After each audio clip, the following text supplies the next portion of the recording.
दोस्तों, आयुर्वेद के प्रसिद्ध शल्य चिकित्सक और जो सर्जिकल डिसिप्लिन है उसके एक महत्वपूर्ण ऋषि आचार्य सुश्रुत ने एथिकल एस्पेक्ट्स के ऊपर बहुत सारी बातें कही हैं जगह जगह पर। और इसी के साथ साथ एथिकल एस्पेक्ट के साथ उन्होंने नॉलेज को कैसे एनहांस किया जाए, नॉलेज में लगातार वृद्धि कैसे की जाए, उसके बारे में भी अनेक स्थानों पर अपने वक्तव्य दिए हैं। लर्निंग एक प्रोसेस है सबके लिए, चाहे वो एक टीचर हो, चाहे वो एक स्टूडेंट हो, चाहे एक जनरल कोई भी पर्सन हो, सबको नॉलेज का होना बहुत आवश्यक है।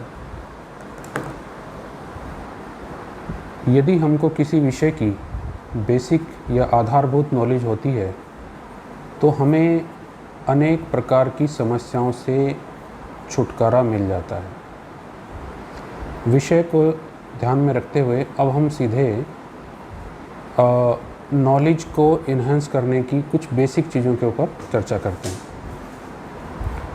सुश्रुत ने कहा है कि सतत अध्ययनम एक श्लोक आता है जिसको मैं संस्कृत से हिंदी और इंग्लिश दोनों में ट्रांसलेट कर देता हूँ। तो उसमें है सतता अध्ययनम, सतत अध्ययन। सतत मैंने निरंतर, लगातार। अध्ययन को कभी भी नहीं छोड़ना चाहिए। जिस विषय में किसी पर्टिकुलर पर्सन की रुचि है, किसी की अध्यात्म में रुचि होती है, किसी की विज्ञान में रुचि होती है, किसी की कहानी लेखन में रुचि होती है, अलग अलग फील्ड सबके होते हैं, सबकी अलग अलग रुचि होती है, तो कोई भी हो उससे संबंधित जो भी शास्त्र हैं उनका कंटिन्यूअस स्टडी या सतत अध्ययन, ये पहला उपाय है। सतता अध्ययनम वाद है। दूसरा है वाद। वाद का अर्थ ये है कि केवल अध्ययन ही नहीं बल्कि उस विषय से संबंधित जो डिफरेंट टाइप की डिबेट्स होती हैं, वाद विवाद या शास्त्र चर्चा जो होती है, उसमें भाग लेना चाहिए। इसमें होता क्या है कि देखिए, जब हम किसी पुस्तक को पढ़ते हैं तो ये आवश्यक नहीं कि वो जो सारी चीज़ें उसमें लिखी हुई हैं उनको हम जान लें, लेकिन जब हम उस विषय के ऊपर डिस्कशन करते हैं, जब हम उस विषय के ऊपर डिबेट करते हैं, वाद विवाद करते हैं, विवाद से मेरा अर्थ ये नहीं है कि हम किसी के साथ कुछ ऊंची भाषा में बात करें, वो नहीं। वाद विवाद का मतलब ये है कि उस टॉपिक से संबंधित जो भी चीज़ें हैं उनका डिटेल्ड में डिस्क्रिप्शन, एक दूसरे से जो है डिस्कशन और डिबेट, ये होना चाहिए। तो उससे क्या होता है कि वो विषय हमारे मन में एक पिक्चर के रूप में अंकित हो जाता है और हमारी स्मृति की वृद्धि करता है। तो सतताध्ययनम वाद है। एक तो सतत अध्ययन यानी कि लगातार पढ़ना, और दूसरा वाद है यानी कि वाद करना, और इसके बाद परतंत्रावलोकनम। पर मैंने दूसरे और तंत्र मैंने शास्त्र, जो दूसरे शास्त्र हैं उनका अवलोकन। अवलोकन मैंने उनकी भी नॉलेज होना चाहिए। तो ये आवश्यक नहीं है कि जिस विषय के आप मास्टर हैं या एक्सपर्ट हैं केवल उसी विषय तक सीमित रहें, बल्कि उससे संबंधित या उसके इतर अलावा और भी जो अन्य विषय हैं उनका भी यथासंभव ज्ञान प्राप्त करना चाहिए। कारण क्या है? देखिए, जैसा हम जानते हैं कि हमारी भारतीय परंपरा में दर्शनों का बहुत इम्पोर्टेंस है, और आयुर्वेद के जो दो महत्वपूर्ण ग्रंथ हैं जिसमें एक चरक संहिता है और दूसरी सुश्रुत संहिता है, तो चरक संहिता में जो है वो न्याय और वैशेषिक के बहुत सारे विषय हैं, और सुश्रुत में जो सृष्टि उत्पत्ति क्रम और भी अन्य विषय वो सांख्य से लिए गए हैं। तो यदि किसी व्यक्ति ने सांख्य, न्याय या वैशेषिक का भी एक बेसिक स्टडी या आधारभूत अध्ययन किया है तो उनको इन विषयों को समझने में बहुत ही आसानी होगी। तो इसलिए अपने ज्ञान के होराइजन को, अपनी नॉलेज को बढ़ाने के लिए दूसरे विषयों का भी अध्ययन करना चाहिए। आज तो हमारे पास बहुत सारे माध्यम हैं, सोशल मीडिया है, तो हमको अलग अलग विषयों के जो हमारे एक्सपर्ट्स हैं उनके विचारों को सुनने का, समझने का अवसर मिलता रहता है। तो इसी कारण से ये एक नॉलेज को एनहांस करने में, अपनी एक्सपर्टीज़ को बढ़ाने में एक ये उपाय है। तो सतताध्ययनम, वादः परतंत्रतावलोकनम, कंटिन्यूअस स्टडी, डिबेट्स और दूसरे शास्त्रों का अध्ययन। ये एक लाइन हुई श्लोक की। दूसरी उस पर आते हैं हम। तद्विद आचार्य सेवा। तद्विद मतलब वो जो सब्जेक्ट्स हैं दूसरे, जो हमारा सब्जेक्ट नहीं है, वो जो दूसरे सब्जेक्ट हैं, उसके जो जानकार हैं, उसके जो एक्सपर्ट हैं, उनके समीप जा कर के, उनके पास बैठ कर के उस शास्त्र के बारे में जानना, ताकि हम मल्टी डिसिप्लिनरी रिसर्च में आगे जा कर के कुछ नया उत्पादन कर सकें। क्योंकि देखिए, जो हम कर रहे थे और जो हम अब कर रहे हैं, अगर हम आगे कुछ सीखेंगे नहीं तो हम वही करते रहेंगे। जब तक हम कुछ नई चीज़ों का आविष्कार कैसे होता है? देखिए, ये एक सिनर्जिज्म है। दो साइंस को मिलकर के एक बहुत बेहतरीन साइंस बन जाती है। जैसा कि आप जानते हैं कि बायोलॉजी और फिजिक्स को मिला करके बायोफिजिक्स बनी, और उस बायोफिजिक्स से आज हमारे सामने x ray, ultrasound, CT scan, MRI सारी चीज़ें हो गई हैं। यदि तो उन दोनों को मिला करके ये चीज़ बनी। उसी प्रकार से बायोलॉजी और केमिस्ट्री को मिला करके बायोकेमिस्ट्री बनी, और आज जो सारी ड्रग रिसर्च हैं उनका बेस कहीं ना कहीं बायोकेमिस्ट्री है।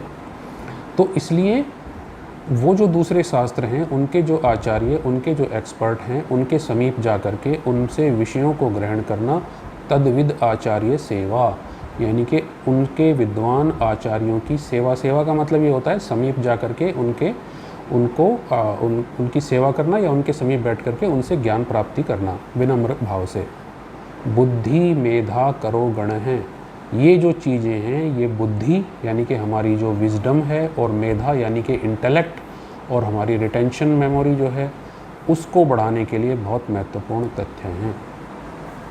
तो आप समझिए कि सुश्रुत ने बहुत छोटी छोटी चीज़ों को काफ़ी स्पेसिफाई करके और क्लासीफाई करके बताया, जो हमारे जीवन में बहुत ही महत्वपूर्ण बिंदु सिद्ध हो सकते हैं। इसलिए हमको इनका ध्यान रखना चाहिए।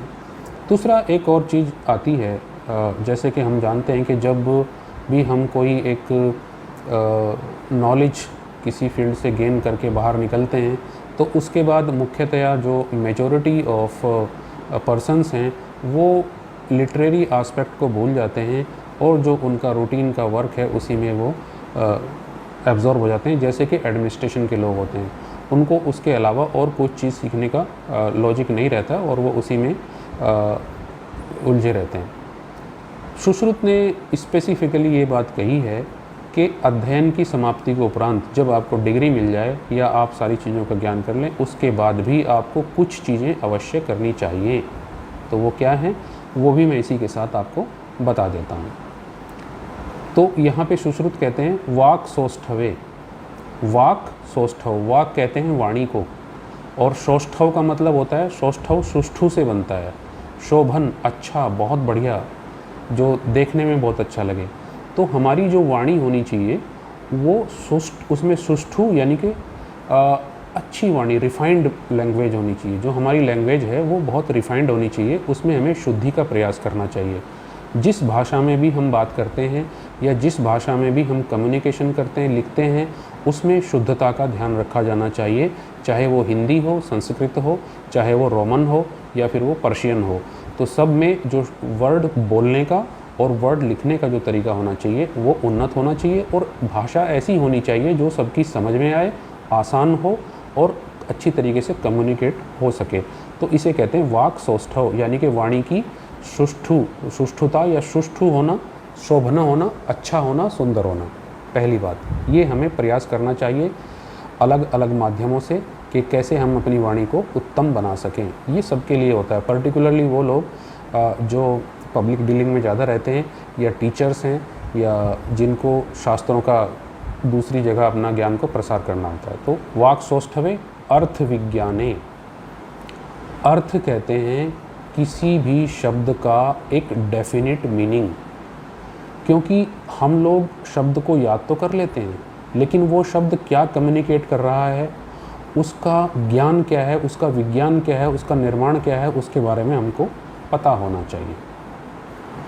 बहुत सारे ऐसे वर्ड्स होते हैं जो हमें निरंतर हमारे सामने आते रहते हैं और हम उनको बोलते भी हैं, लेकिन हम उनके कई बार जो है वो मीनिंग बेसिकली नहीं जानते। तो उनका हमें मीनिंग पता होना चाहिए कि इसका जो मीनिंग है वो एक्चुअली है क्या।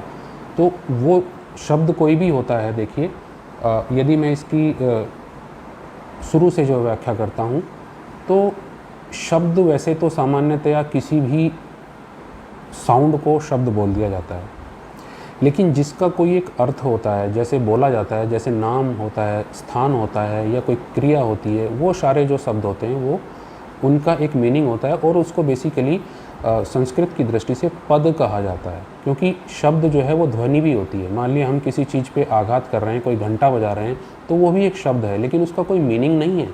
और जो हम बोलते हैं वो शब्द जो मीनिंग युक्त होता है उसको बेसिकली पद कहा जाता है। तो ये जो शब्द होता है, इसके बनने में जो मूल चीज़ होती है वो होता है अक्षर, एक अल्फ़ाबेट। और वो अक्षर क्यों कहा जाता है उसको? अ अक्षर, अक्षर का मतलब होता है क्षरण होने वाला, और अक्षर जो कभी क्षरण ना हो, कभी समाप्त ना हो। न क्षरति, जिसका क्षरण ना हो, उसको अक्षर कहते हैं। और ये अक्षर देवनागरी में स्वर और व्यंजनों के रूप में होता है, जैसे हम ए आ। तो ये एक बेसिक चीज़ हो गई। इसके बाद इन अक्षरों का जो समूह है वो एक शब्द होता है, और इस शब्द का निर्माण ऐसे नहीं होता है, इसकी एक मूल धातु होती है। अगर हम देवनागरी की बात करते हैं उसमें भी यही व्यवस्था है, अगर हम रोमन स्क्रिप्ट की बात करते हैं उसमें भी ये व्यवस्था है। वहाँ पे भी एक शब्द की रूट होती है और उसके पहले एक प्रीफिक्स और बाद में सफिक्स लगाया जाता है, तब ये शब्द का निर्माण होता है। किसी में केवल सफिक्स होता है, किसी में वो प्रीफिक्स होता है, और किसी में प्रीफिक्स और सफिक्स दोनों होते हैं। इसी प्रकार से जो शब्द होता है उसमें एक उसकी धातु होती है और एक पहले लगाए जाने वाला उपसर्ग होता है, जिसको कि प्रीफिक्स कहते हैं, जो शब्द से पहले, रूट से पहले लगता है, और बाद वाला प्रत्यय होता है। तो इससे एक शब्द का निर्माण होता है। वो शब्द जो है हम पूर्ण परिभाषा देता है, विषय के ऊपर जो है उसका हम उसकी चर्चा कर सकते हैं। जैसे फॉर एग्जांपल जितात्मा, जित आत्मा, जिसने आत्म यानी कि अपने अंदर की जो इंद्रियां आदि हैं उन पे नियंत्रण कर लिया हो, जो सामान्य चीज़ों से प्रभावित ना होता हो, न जिसे कोई लालसा हो। तो इस प्रकार से कोई भी शब्द होता है एक मीनिंग कैरी करता है। तो पहला क्या हुआ? वाक् सौष्ठवे, वाणी की उत्तमता। अर्थ विज्ञाने, जो शब्द हम बोल रहे हैं, जो शब्द लिखा हुआ है, उसका एक्चुअल मीनिंग क्या है, क्योंकि एक शब्द के अनेक मीनिंग हो सकते हैं। तो इसलिए उसका एक्चुअल मीनिंग क्या है। जैसे धातु हम शब्द कहते हैं, तो धातु अगर कोई एक सामान्य व्यक्ति है तो वो धातु से मेटल लेता है, कि जो मेटल होती हैं उनको धातु कहते हैं, जैसे कि चांदी, सोना आदि। और जो एक आयुर्वेदिस्ट है उसके लिए धातु जो है बेसिकली एक जो बॉडी की जो टिश्यू हैं उनको धातु कहते हैं, जैसे रस है, रक्त है, मांस है, मैदा है, इस तरीके की चीज़ें वो भी धातु होती हैं। और शब्द में भी जो मूल होता है वो भी एक धातु होती है। तो एक शब्द का विभिन्न विभिन्न स्थानों पर प्रयोग हो सकता है, इसलिए हम उनको अच्छी तरीके से जानें और समझें। वाक् सौष्ठवे अर्थ विज्ञाने, तो हमें अर्थ का, जो उसका शब्द अर्थ कैरी कर रहा है, उसके बारे में पूर्ण रूप से जानकारी होनी चाहिए, ताकि कोई हमसे पूछे तो हम उसको एक्सप्लेन कर सकें कि ये शब्द का मीनिंग एक्चुअली ये है। तो वाक् सौष्ठवे अर्थ विज्ञाने प्रागल्भे, प्रागल्भ है। तो प्रागल्भ है जो शब्द होता है बेसिकली वो दक्षता के विषय में होता है। जब हम किसी कार्य को, आपने देखा होगा कि बहुत सारे अलग अलग प्रोफेशन के लोग बहुत अच्छी तरीके से फाइन प्रिसीजन के साथ काम करते हैं, तो समय के साथ जैसे जैसे वो कार्य करते हैं उसमें उसकी उत्कृष्टता बढ़ती चली जाती है, उसकी एक्सपर्टाइज बढ़ती चली जाती है, वो प्रगल्भ हो जाता है, निपुण हो जाता है, बेसिकली दक्ष हो जाता है काम करने में। ये मैनुअल डेक्सटेरिटी हम इसको कह सकते हैं, जो हमारी हस्तकला कौशल है उसको प्रगल्भ यानी कि निपुण तरीके से, प्रवीण तरीके से उसमें उसको कार्य करना, प्रगल्भता।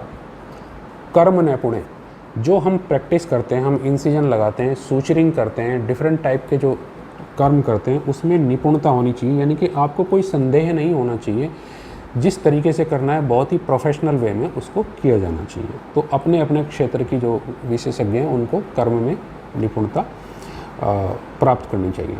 तो वाक् सौष्ठवे अर्थ विज्ञाने प्रागल्भे कर्म नैपुण्य तद अभ्यासे च सिद्धो, तो इन सब का अभ्यास करने से क्या होती है? सिद्धि प्राप्त होती है, एक्सपर्टीज प्राप्त होती है।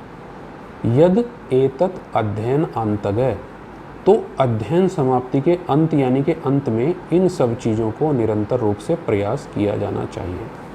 आप जानते हैं कि बहुत सारे जो लोग होते हैं, प्रीचर्स होते हैं, वो उनकी वाणी में कुछ ऐसा इम्पोर्टेंस होता है कि वो जिस लोगों को भी जो भी बातें कहते हैं वो उनकी बातें मान लेते हैं, क्योंकि उनकी वाणी सारगर्भित होती है। तो इसलिए ये चीज़ें इम्पोर्टेंट है। ये 2 बातें मैंने आपको बताई हैं। इन बातों को निरंतर, और ये बहुत आसान चीज़ें हैं, ऐसा नहीं है कि इसके लिए कुछ अलग से आपको करना पड़ता है। आपको बस अपना जो पूर्व में जो आप कार्य कर रहे हैं, केवल उससे संतुष्ट न होकर के उस कार्य को और अच्छा बनाने के लिए आपको ये प्रयास करते रहना चाहिए। तो मुझे विश्वास है कि ऐसा करने से हम केवल अपनी उन्नति ही नहीं करेंगे, बल्कि अपने राष्ट्र की उन्नति करने में भी सफल होंगे। धन्यवाद।